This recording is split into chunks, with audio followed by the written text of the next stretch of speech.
Hola, ¿cómo están? Bienvenidos. Hemos escuchado hablar que el agua es un derecho humano, garantizado además por los principios fundamentales, no solamente del derecho internacional, sino también de los propios derechos humanos. ¿Cuánto se ha avanzado en este tema y, sobre todo, por qué se sigue implementando la estrategia de privatizar no solamente el agua, sino los recursos estratégicos? Hoy analizamos los últimos acontecimientos geopolíticos. Inicia el mapa. Bienvenidos.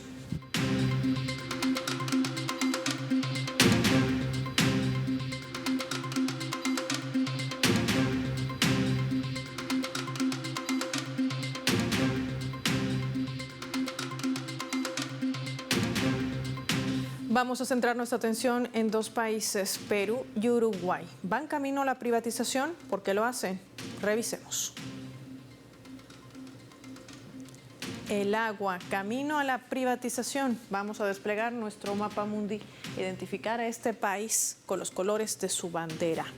Hay que decir que el Uruguay está ubicado en Sudamérica. Cuenta con dos importantes ríos, el Uruguay y el Paraná, que desembocan en el Río de la Plata. Es el más ancho, además, del mundo. Se estima que el territorio contaba con una reserva de agua potable de 122 kilómetros cúbicos. Ahora enfrenta la peor sequía registrada en los últimos 74 años. Aunado a los esfuerzos naturales, las gestiones de gobierno han descuidado la infraestructura del servicio de agua, lo que tiene afectada la producción agropecuaria y más de la mitad de su población, que oscila entre 3.5 millones de habitantes, a pesar de que Uruguay ha sido el primer país en el planeta en incluir en su constitución que el acceso al agua potable es un derecho humano fundamental, ahora le cuesta cumplir con lo que emana su propia Carta Magna. Desde el año 1990 se está privatizando los servicios de agua en Uruguay, con una concesión a un distrito turístico en su costa atlántica, Montevideo, que está quedando sin reservas de agua, no solo por la escasez de lluvia, sino por la ineficiente administración y gestión que enfrenta una disputa por el proceso de privatización del suministro público de agua potable. Recordemos que entre los últimos movimientos en ese país, un juez impedía firmar a la Estatal de Aguas de Uruguay un contrato por $295 millones porque tiene un componente de inversión privada. Efectos ambientales también, ese es otro alto costo comparado con otras soluciones de la empresa que está apelando un fallo, aludiendo que es necesaria la inversión para evitar una crisis hídrica como la que ha ocurrido en Montevideo ya el año pasado. ¿Qué hay que decir de esta región? Ponemos el ojo también en otra nación suramericana, esta vez en el Perú, que es además el tercer país con mayor reserva de agua en América Latina. Lo vemos ahí reseñado también con el color de su bandera. Hay que decir que el Perú es el segundo con más consumo a nivel mundial. Se sitúa entre los 8 países con mayores reservas hídricas en el mundo. A pesar de esta riqueza, padece de la mala administración del servicio de agua potable, donde en ciudades como Lima, la capital, la demanda se incrementa, es alta. Se desperdicia también gran parte del agua por la deficiencia de la infraestructura. Es evidente también la existencia de desigualdad en sectores pobres que enfrentan escasez diaria de este recurso hídrico y las zonas más prominentes donde tienen acceso a agua potable. Pero el derroche es más palpable para una apatía en la gestión de los servicios. Bajo ese paraguas de la inversión, el gobierno de Dina Boluarte está buscando privatizar la compañía de agua, lo que está provocando distintas protestas en esa nación suramericana. También pronunciamiento de la propia iglesia. Ya el país tiene la experiencia de Tumbes, una ciudad ubicada al noreste, donde ha bajado la administración privada, daba cobertura por debajo del 80%, mientras que en la gestión pública cubría más de ese 80% de demanda. ¿Qué implica todo esto? ¿Qué planes se trazan dentro de la región? Hoy vamos a analizar todo este panorama con nuestros invitados.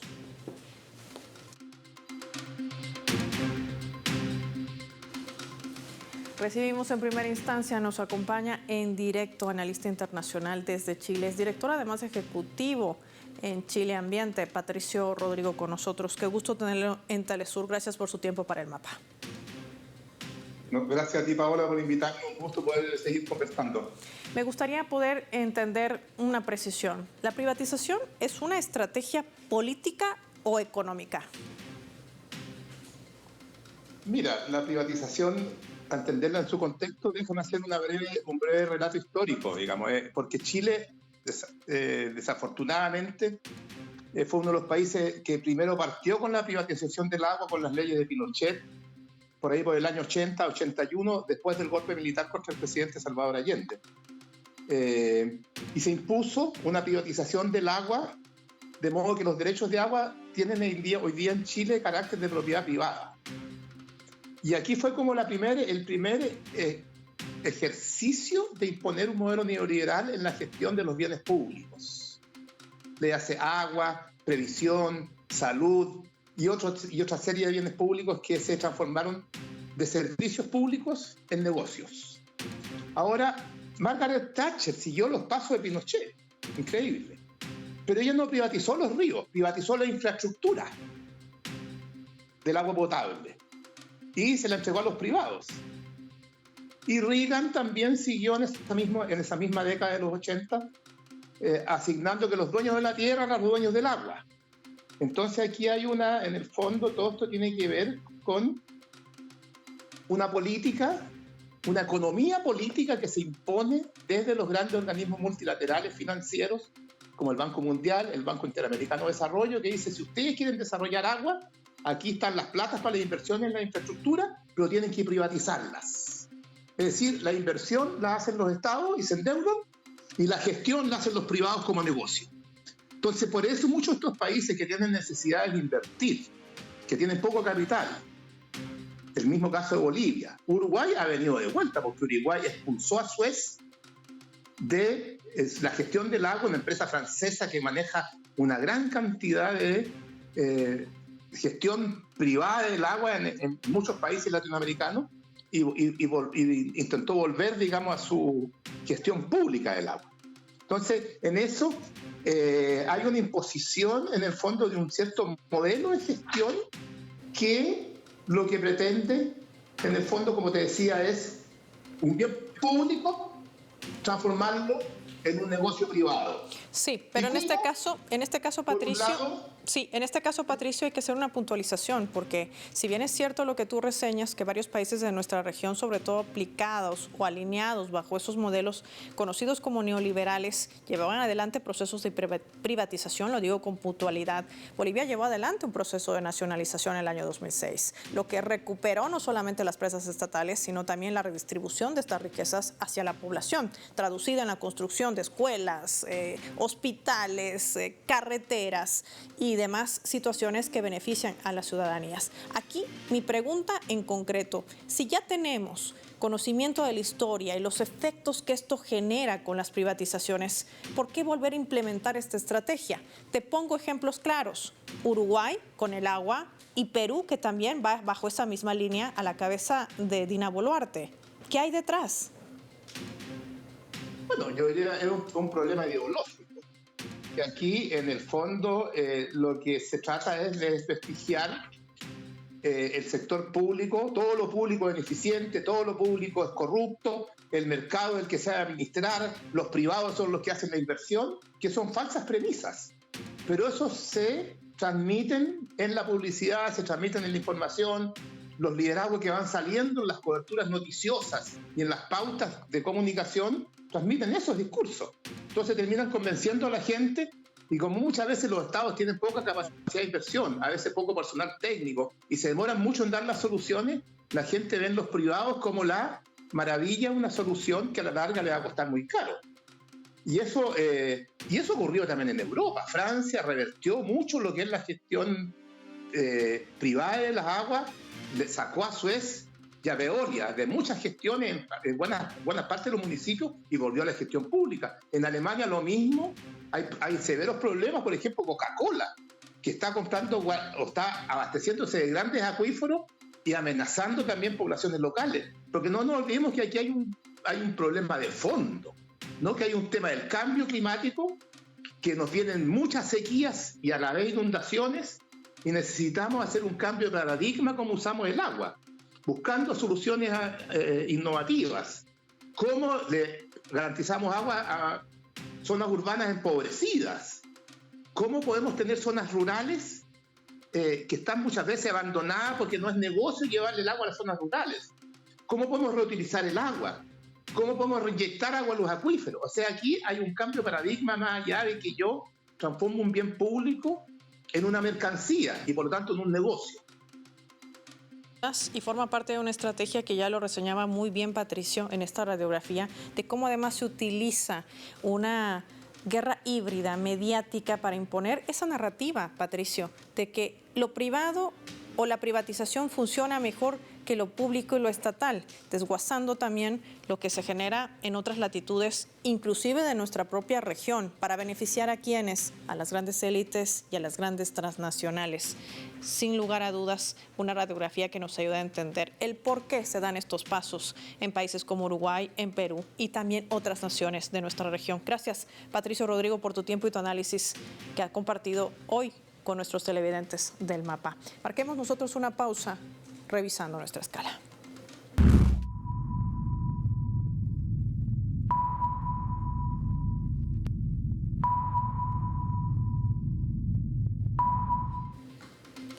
Vamos a revisar nuestra escala a través de este portal web denominado Pie de Página, que está titulando de la siguiente manera. Lo colocamos en la pantalla del mapa. En Gaza, Israel usa el agua como un arma de guerra. Este portal web reseña que en promedio cada persona en Gaza solo podría acceder a 4.74 litros por día, apenas un tercio del mínimo recomendado en situaciones de emergencia y menos de la necesaria para una sola descarga del inodoro. A esto ahora se suma la amenaza de una enfermedad de polio altamente infecciosa, vinculada a la desastrosa situación sanitaria creada por el asedio que emprende Israel. El informe de Oxfam, además, que reseña de Waterground Crimes, de los crímenes de guerra por el agua, expone que el corte por parte de Israel de suministro externo de este líquido vital, la destrucción sistemática de las instalaciones de agua y la obstrucción deliberada de ayuda han reducido en un 94% la cantidad de agua disponible en Gaza. Y todo esto sucede bajo el aval de la comunidad internacional. Así avanza una política y una estrategia que está ligada del sionismo, pero también vinculada al fascismo. Ya volvemos.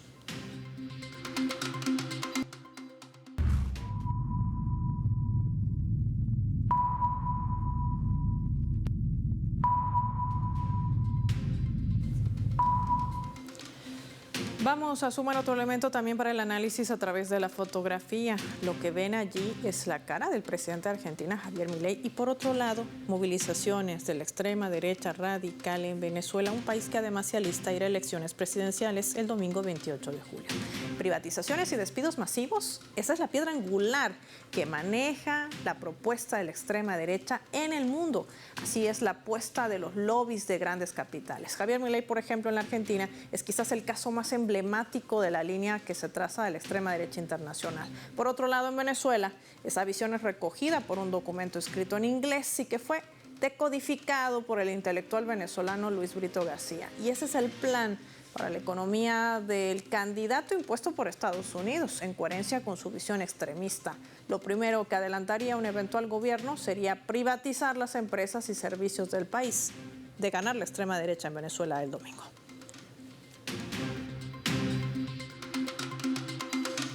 Analicemos este escenario. Nos acompaña en directo desde la Argentina el sociólogo Juan Pablo Olson. Juan Pablo, gracias por tu tiempo para Telesur. Bienvenido al mapa. Hola Paola, muchas gracias. Un placer estar en el programa y un gran saludo para toda la audiencia de Telesur. Estamos haciendo seguimiento también de lo que acontece con el desguace del Estado en la Argentina. Con toda esta experiencia, ¿qué recogerías? Y sobre todo, ¿qué escenario le esperaría a Venezuela de ganar una extrema derecha radical que quiere implementar esa misma estrategia? Privatización, desguace, despidos y todo lo que esto conlleva.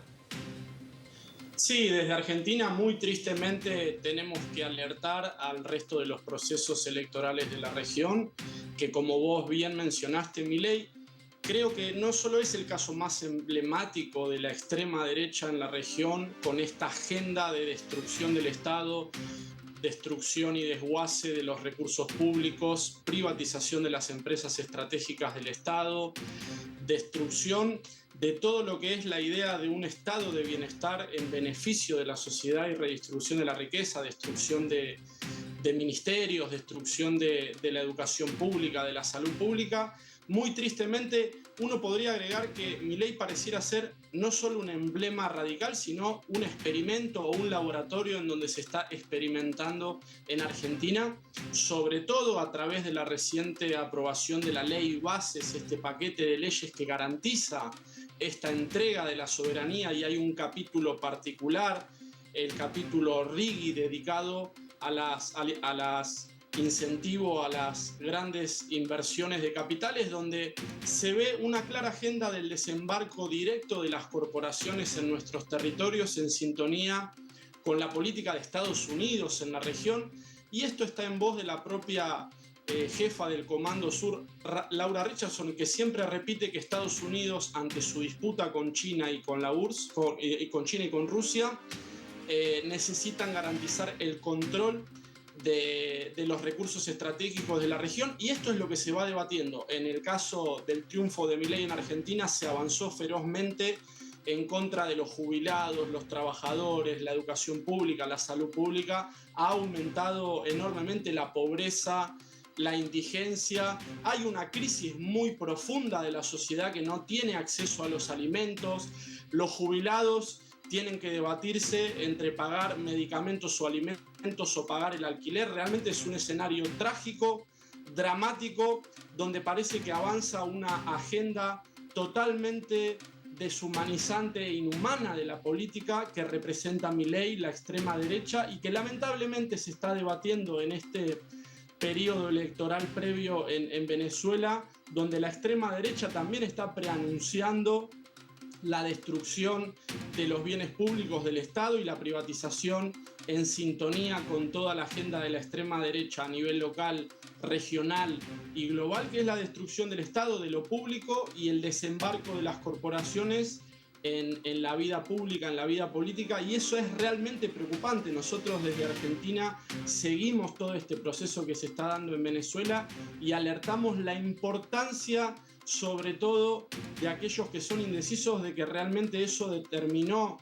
lo que fue el proceso electoral en Argentina, donde Milei impuso un discurso antipolítica, antiestado, y ante un cierto malestar de la población con determinados grupos de la clase política tradicional, terminaron avalando el triunfo de Milei, que terminó siendo desastroso para la vida de la mayoría de los argentinos y argentinas, y sobre todo para los sectores más vulnerables y más pobres. Entonces vemos con mucha preocupación el fortalecimiento de la extrema derecha liderados por el candidato Edmundo González, y nos preocupa mucho la definición electoral que se va a dar en Venezuela este domingo. Y no solamente el foco de la extrema derecha radical, Juan Pablo, está ligada a estos recursos estratégicos como el petróleo, los no renovables como el agua, sino también enfocan a un aspecto fundamental, y de esto me gustaría analizar revisando nuestra leyenda.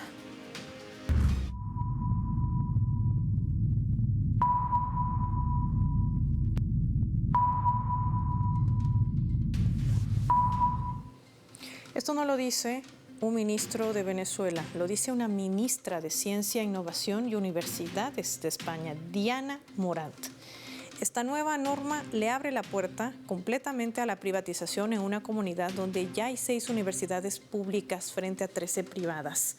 Por todos estos motivos estamos muy preocupados, y desde luego, si acaba aprobándose esta agenda oculta de privatización de la universidad en la Comunidad Autónoma de Madrid por parte de la señora Ayuso, el gobierno de España responderá.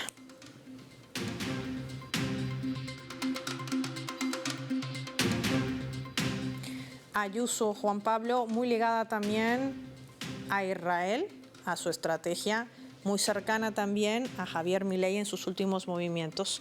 Y comparamos estos elementos por una razón. Se pretende privatizar la educación, así como lo plantea también la extrema derecha en Venezuela. La pregunta es ¿por qué o con qué fin?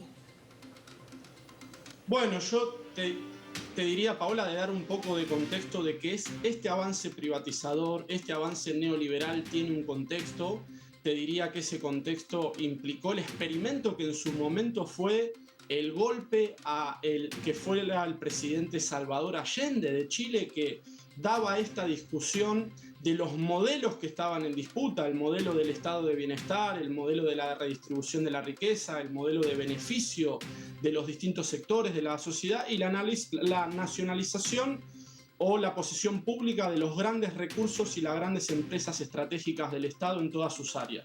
En su momento, no solo a nivel nacional, Allende discutía todas estas temáticas, sino a nivel internacional en las Naciones Unidas, en una discusión que se daba ya en el año 74, hace varias décadas, que era el control de los grandes capitales y las grandes corporaciones para que no pudieran avasallar a las democracias o a la soberanía. Esa discusión implicó un gran debate de una intención de controlar a las grandes corporaciones, que eso tuvo como correlato después lo que fue el golpe y el asesinato de Salvador Allende. Ya desde esas décadas hay un gran avance de lo que es la intención de las grandes corporaciones en términos generales y de Estados Unidos como un nuevo modelo de control de la sociedad y de la vida social en nuestros países, controlando los medios de comunicación, controlando las áreas estratégicas y las empresas estratégicas del Estado y los grandes recursos estratégicos como el petróleo, como el agua, como el litio. Entonces, pareciera haber a nivel latinoamericano, en Argentina, en los distintos países, en Venezuela y a nivel global, una avanzada de las corporaciones en lo que se ha denominado la captura corporativa del Estado, de las finanzas, de los bancos y de la vida pública.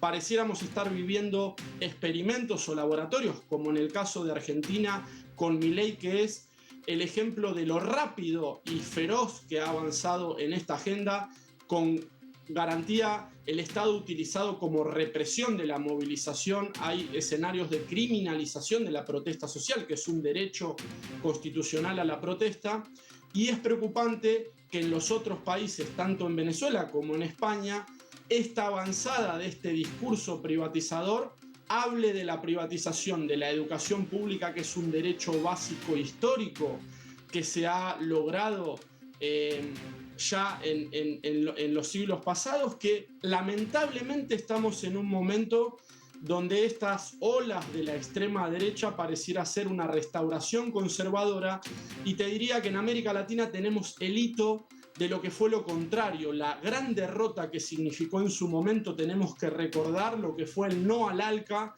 de la unidad de los gobiernos latinoamericanos, de la unidad de los referentes que representaban estos modelos nacionales y populares, que en su momento le dijeron no al ALCA, no a Bush, el ALCA al carajo, en la unidad latinoamericana, en la garantía de derechos humanos y redistribución de la riqueza. Y en su momento el intelectual norteamericano Noam Chomsky dijo, después de esa derrota que encabezó Hugo Chávez en articulación con los gobiernos nacionales y populares de Lula da Silva, de Néstor Kirchner, de Evo Morales, de Rafael Correa en su momento, el intelectual Chomsky señalaba: Estados Unidos, después de lo que fue casi la mayor derrota en la región en la época moderna, se va a dar para hacer lo que sea necesario y el tiempo que sea necesario para revertir esa gran derrota y volver a controlar su plan neocolonial y de control de recursos y del Estado en la región. Y lamentablemente hay ejemplos donde eso lo están logrando.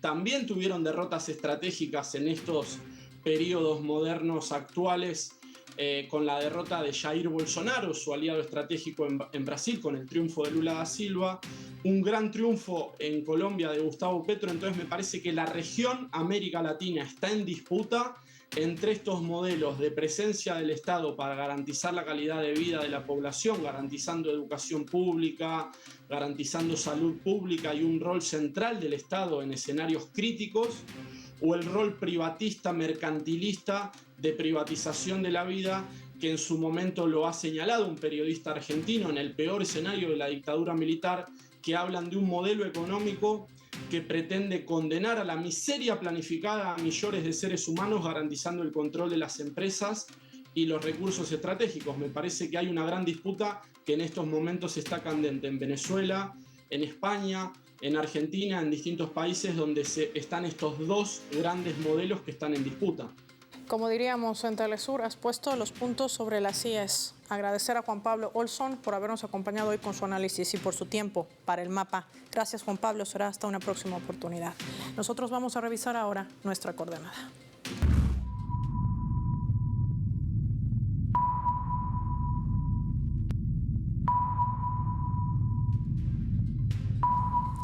Hay también otros hechos geopolíticos que se vienen desarrollando y que impactan en el mundo. Wadi Calvo desde la Argentina nos comenta sobre el acuerdo al que ha sido suscrito bajo la mediación de China entre las alas de resistencia, Hamas, Al-Fatah y otras. Todas ellas concuerdan con la creación de un gobierno de unidad nacional en busca de la paz para Palestina. ¿Qué impacta y qué implica esto?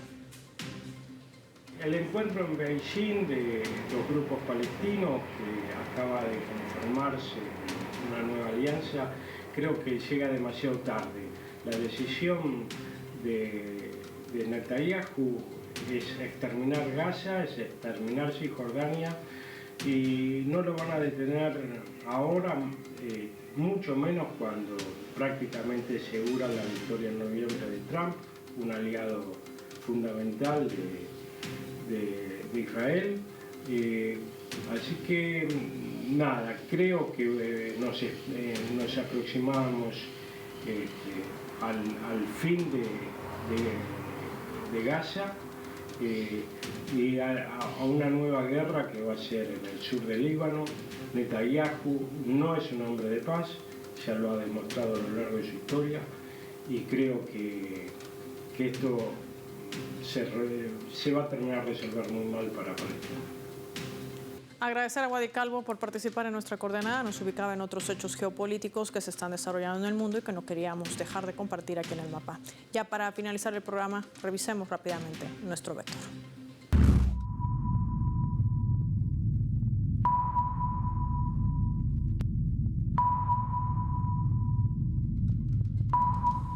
Nuestro radar en el mapa hoy nos refleja las 3 claves sobre este tema. Un plan revertido. A lo largo de la historia de los países de Sudamérica se han visto gobiernos de corte neoliberal que han entregado sus recursos estratégicos supeditados a esos intereses de Occidente. Esto cambió de manera radical con la llegada de gobiernos progresistas, permitiendo que los ingresos que se obtienen de las empresas estratégicas se puedan redistribuir entre la población, generando fuentes de empleo, construyendo caminos, escuelas, hospitales, fracasando así en su plan de dominación y rompiendo toda posibilidad de sometimiento. La pregunta es, ¿qué tan blindada está la región de esta estrategia? 2. Agua, un derecho. Es increíble que en pleno siglo XXI aún veamos usar el agua como un instrumento de guerra, una política sionista que emprende Israel en Palestina, que es replicada por el fascismo en el mundo, un sendero que pretende recorrer Uruguay y Perú, tendiendo su mapa político para los futuros comicios, violando sus propias constituciones, los derechos humanos y hasta tratados internacionales. Todo esto bajo la complicidad de esta comunidad internacional. 3. Privatizaciones. Esta es una estrategia económica, pero también política para enriquecer a las élites de la extrema derecha y beneficiar a las grandes transnacionales, negándole la posibilidad a los pueblos del mundo a una vida digna y un desarrollo justo de la mano del gran negocio del capital. Este es un plan que, al igual que en la Argentina, pretende implementar la derecha radical en Venezuela. Esto es lo que está en juego en las elecciones del próximo 28 de julio. Y para ello, implementan una estrategia narrativa a través de los medios de comunicación. Soy Paola Pérez y nos vemos en otra edición del Mapa.